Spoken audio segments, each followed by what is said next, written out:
வணக்கம். இன்றைய தலைப்பு தீவினை அகற்று நன்மை கடைப்பிடி.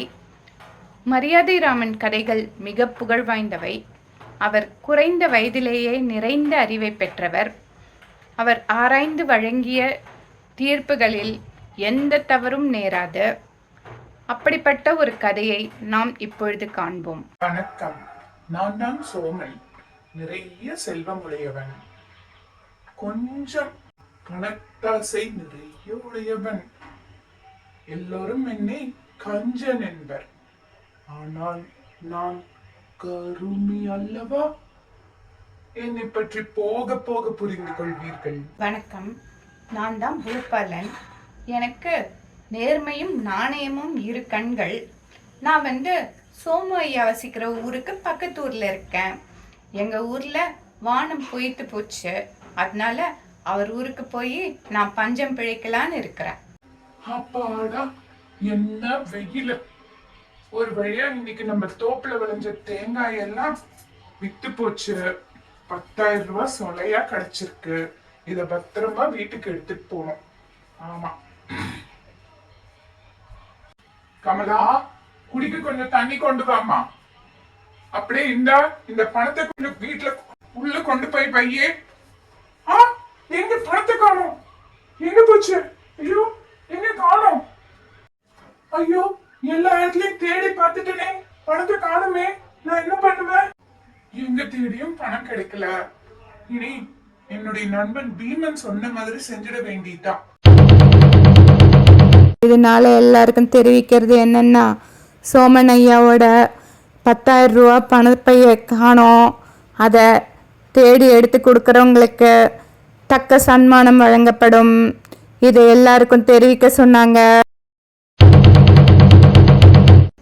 ஆத்தா மாரியாத்தா, இந்த ஊர்ல மழையும் இல்லை, தண்ணியும் இல்லை. பயிர் பண்ணி பழைக்கலான்னா அதுக்கு வழியும் இல்லை. அதனால நான் ஊரை விட்டு கிளம்பலான்னு முடிவு பண்ணிட்டேன். நீதான் எனக்கு துணையா இருக்கணும் ஆத்தா மகமாயி.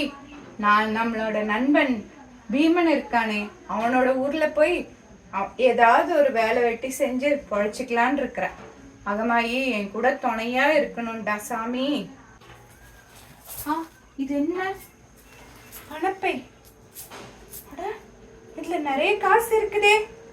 சரி, நம்ம போற வழியில அந்த ஊர்ல போய் கேட்போம். யாருதுன்னு கேட்டு கொடுத்துருவோம். பாவம், இதை தொலைச்சிட்டு யாரு ரொம்ப கஷ்டப்படுறாங்களோ தெரியல. முதல்ல போய் விசாரிப்போம். ஐயா ஐயா, யாருங்க வீட்டுல? யாருங்க? என்ன வேணும் உங்களுக்கு? நான் வர்ற வழியில கீழே ஒரு பை கிடந்ததுங்க. இது உங்கதான் பார்த்து சொல்லுங்க. இந்தாங்க. எங்க குடுங்க பாக்கலாம். நம்ம பைதான். கொஞ்சம் வெளியே இருங்க. இதோ நான் வர்றேன். எல்லாம் சரியா இருக்கு. அப்பாடா, ஒரு வழியா நம்ம காசு கிடைச்சிருச்சு. ஐயோ, இப்ப இவனுக்கு வேற நம்ம சன்மானம் வேற கொடுக்கணுமே. இவனுக்கு கொடுக்காம நம்ம எப்படி ஏமாத்தலாம்? சரி, அதுதான் சரி. அப்படியே பண்ணுவோம். ஐயா, உள்ள வாங்க. இந்த பை என்னோடதுதான். இதுல இருந்து காசு சரியாதான் இருக்கு. ஆனா இதுக்குள்ள இருந்த வைர மோதிரம் காணுமே. அது எங்க? அதையும் கொடுங்க. வைர மோதிரமா?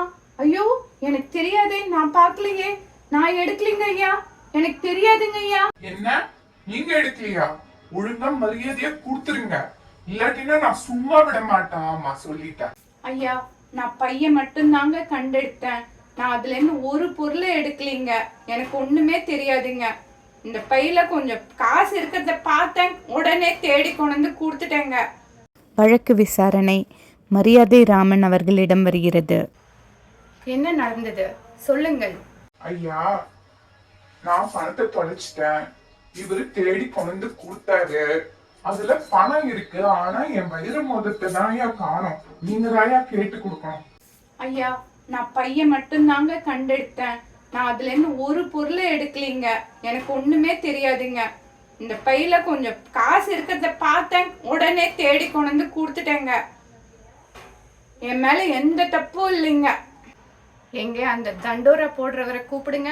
அவர்கிட்ட கொஞ்சம் தனியா விசாரிக்கணும். ஐயா, இப்படி தாங்க என்ன தண்டோரா போட சொன்னாங்க. அதில் வைர மோதிரம் பற்றி ஒன்றும் சொல்லலைங்க. தீர்ப்பு நாளைக்கு வழங்கப்படும். நான் இந்த வழக்கை தீர ஆராய்ஞ்சு பார்த்தேன்.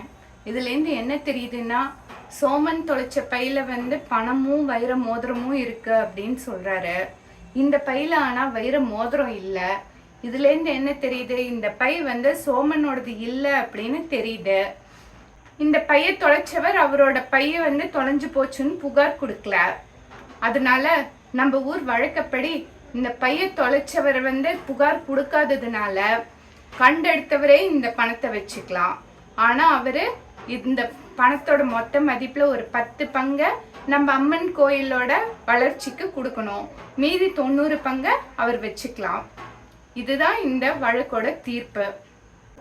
சோமன் ஐயாவோட பை கிடைச்ச உடனே அவரு கண்டெடுத்தவருக்கு தக்க சன்மானம் கொடுப்பாரு. அதனால இப்ப சபை கலையலாம். ரொம்ப நன்றிங்க ஐயா. ஐயோ போச்சே போச்சே, கொஞ்ச காசுக்கு ஆசைப்பட்டு எல்லா பணமும் போச்சே போச்சே. ஒழுங்கா கொஞ்ச காசை கொடுத்துட்டு எல்லா பணத்தையும் வாங்கி பத்திரமா வச்சிருக்கலாமா? எல்லா காசும் போச்சா? இப்படி பொய் சொல்லுவியா? நேர்மை இல்லாம இருப்பியா? எல்லாம் ஏன் தப்பு. இந்த கதையிலிருந்து நாம் தீமை செய்யக்கூடாது, எப்போதும் நேர்மையை கடைபிடிக்க வேண்டும் என்பதை புரிந்து கொண்டோம். நன்றி.